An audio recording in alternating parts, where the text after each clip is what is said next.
पर संसार में देखें, एक एक के कारण एक एक जीव मारा जाता है।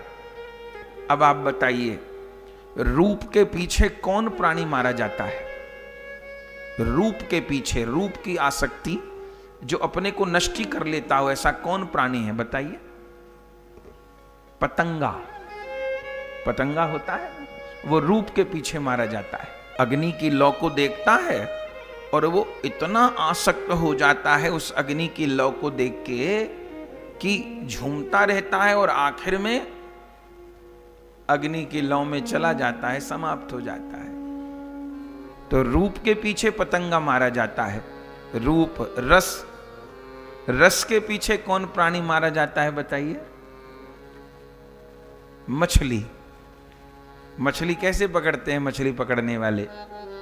वो कांटा होता है और कांटे के आगे कोई खाने की ऐसी वस्तु लगा देते हैं।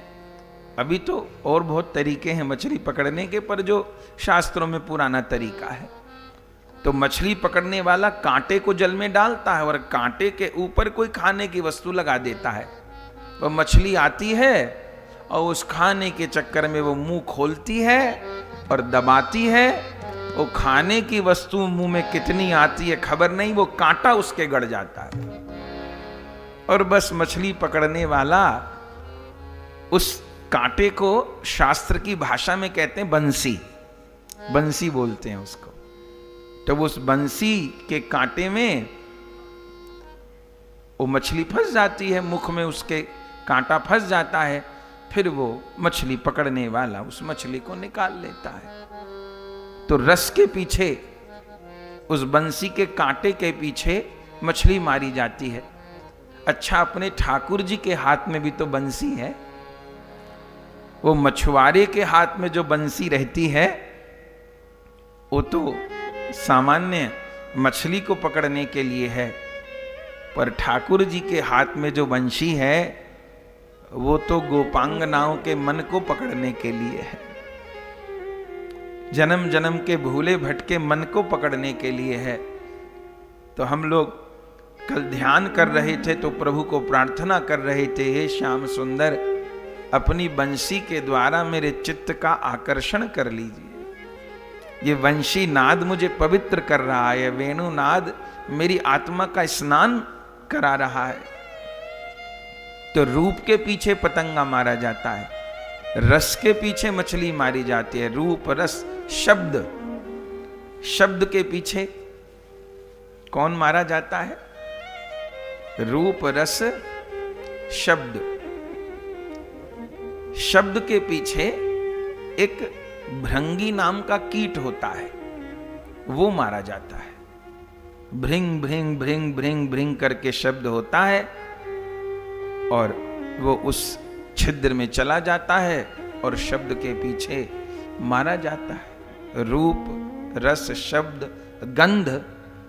गंध के पीछे कौन मारा जाता है? हिरण। उसको अपनी ही नाभि से कस्तूरी की गंध आ रही होती है, लेकिन उसको पता ही नहीं होता और वो उस कस्तूरी की गंध में जंगल में चारों ओर भटकता है और आखिर में कोई बहेलिया या कोई हिंसक प्राणी उस हिरण को मार डालता है। रूप, रस, शब्द, गंध, स्पर्श। स्पर्श के पीछे कौन जीव मारा जाता है? हाथी। हाथी पकड़ने वाले कैसे हाथी पकड़ते हैं? पहले समय में कैसे हाथी पकड़ते थे? जंगल में एक बहुत बड़ा गड्ढा खोद देते थे और उस गड्ढा खोद करके उसमें घास फूस भर देते थे और उस घास फूस के ऊपर घास फूस की ही हथनी बनाकर खड़ी कर देते थे। कागज की हथनी बना के खड़ी कर देते थे।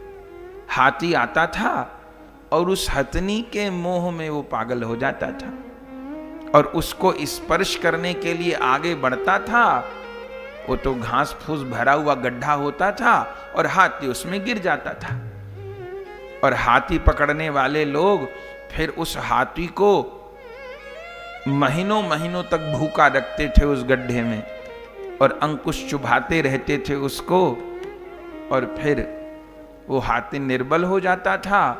फिर वो महावत लोग उस हाथी को कैद कर लेते थे और जीवन भर उससे काम लेते थे। तो रूप रस शब्द गंध स्पर्श, एक एक प्राणी एक एक के लोभ से मारा जाता है, लेकिन हम मनुष्यों में, बाकी जीवों में तो एक एक है, लेकिन मनुष्यों में तो ये पांचों हैं और बड़ी प्रचुर मात्रा में है। रूप का भी लोभ है, रस का भी लोभ है, शब्द का भी लोभ है, गंध का भी लोभ है, स्पर्श का भी लोभ है, और चित्त पूरी तरह विषय अभिनिवेश में डूबा है।